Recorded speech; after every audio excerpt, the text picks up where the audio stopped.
জেলা জামায়াতের assistant secretary Brahmanbaria ৩ সংসদীয় আসনে জামায়াত মনোনীত প্রার্থী অধ্যাপক জুনায়েদ হাসান বলেছেন, জনগণকে আর প্রতারিত হতে দেওয়া হবে না।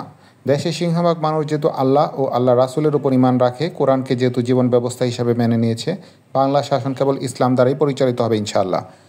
তিনি আজ সকালে সদর উপজেলার মোহনপুর বাজারে জামায়াত ইসলামীর উদ্যোগে আয়োজিত ঈদ পুনর্মিলনী ও মতবিনিময় সভায় প্রধান অতিথির বক্তব্যে এসব কথা বলেন।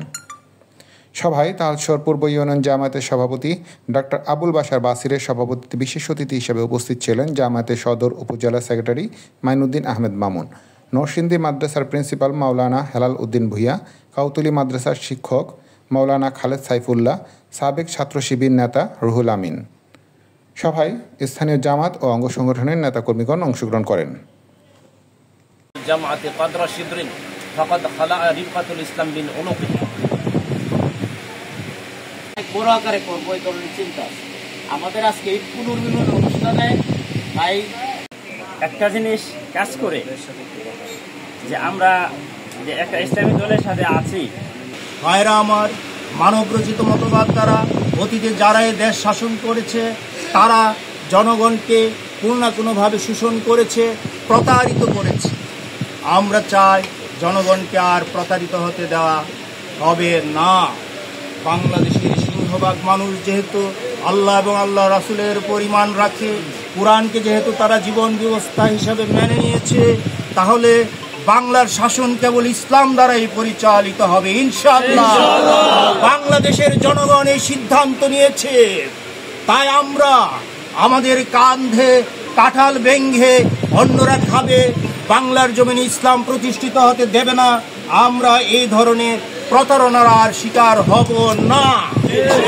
তাই আগামী নির্বাচনটাকে আমরা জিহাদ হিসাবে নিয়ে আগামী নির্বাচনে আমরা বাংলাদেশে ইসলামী সরকার প্রতিষ্ঠার জন্য জামাত ইসলামের প্রতীক দাঁড়িপাল্লায় ভোট দিয়ে জয়যুক্ত করব ইনশাআল্লাহ।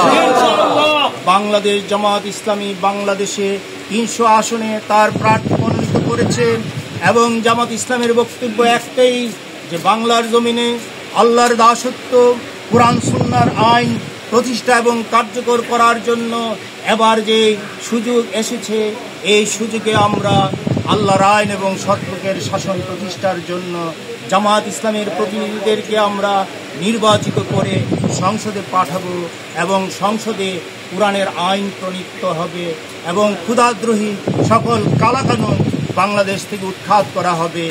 বাংলাদেশে জাকাত ভিত্তিক অর্থনীতি কায়েম করা হবে, সুদ মুক্ত ব্যাংকিং ব্যবস্থা প্রবর্তন করা হবে, বাংলাদেশের কোর্ট কাছারিগুলি শরিয়া আইন দ্বারা পরিচালিত হবে, বাংলাদেশের শিক্ষা ব্যবস্থাকে খেলে সাজানো হবে এবং নারীদের জন্য পৃথক শিক্ষা ব্যবস্থা এবং মর্যাদাপূর্ণ সুরক্ষামূলক তাদের কর্মসংস্থানের ব্যবস্থা করা হবে এবং বাংলাদেশে ন্যায় এবং ইনসাফ প্রতিষ্ঠিত করা হবে।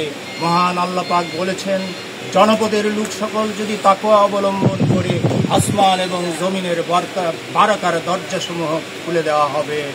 তাই আসুন আমরা এই সুযোগকে গ্রহণ করে বাংলার জমিনে আল্লাহর দ্বীনকে বিজয়ী করার জন্য সিদ্ধান্ত গ্রহণ করি। সর্বশেষে আমি কবি ফররুখের কণ্ঠে বলতে চাই, যতদিন না কায়েম হবে ক্ষুধার ধরায় তারি দিন, কিসের আবার ঈদের খুশি, এই অনুষ্ঠান অর্থ কি?